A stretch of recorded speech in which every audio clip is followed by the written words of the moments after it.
দম বানাবো, তার জন্য আলুটা আগের থেকে ভেজে নিয়েছি। এখন সোমবারে দিব একটা তেজপাতা, গোটা গরম মশলা আর গোটা জিরা, বড় পেঁয়াজ, 12টা কাঁচা লঙ্কা, একটা রসুন, আধা ইঞ্চি পরিমাণ আদা, আর কাশ্মীরি লঙ্কার গুঁড়া 1 চামচ, 1 চামচ জিরার গুঁড়া, 1 চামচ ধনে গুঁড়া। এখন দিয়ে দেবো 2টা টমেটো পেস্ট করে নিয়েছি, হলুদ,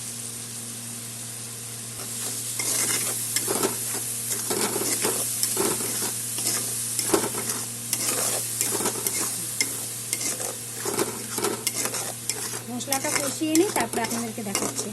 মশলা কষানো হয়ে গেছে, এখন ভেজে রাখা আলুগুলো দিয়ে দেবো। ভেজে রাখা বাদামি আলু দিয়ে দিলাম। 1 কেজি বাদামি আলু আছে এখানে, আর কিছুটা সাদা আলু আছে।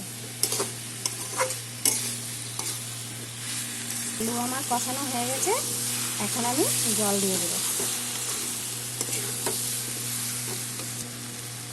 জল বেশি দেবো না, আর অল্প চিনি দিয়ে দেবো। চিনি দিয়ে দেবো, দিয়ে দিলাম 1 চামচ লবণ।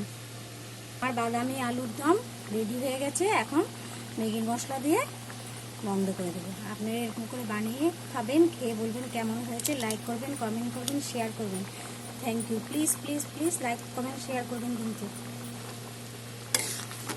খুব সুন্দর হয়েছে, খেতেও সেই টেস্টি, রুটি পরোটা সব কিছুর সাথে ভালো লাগবে।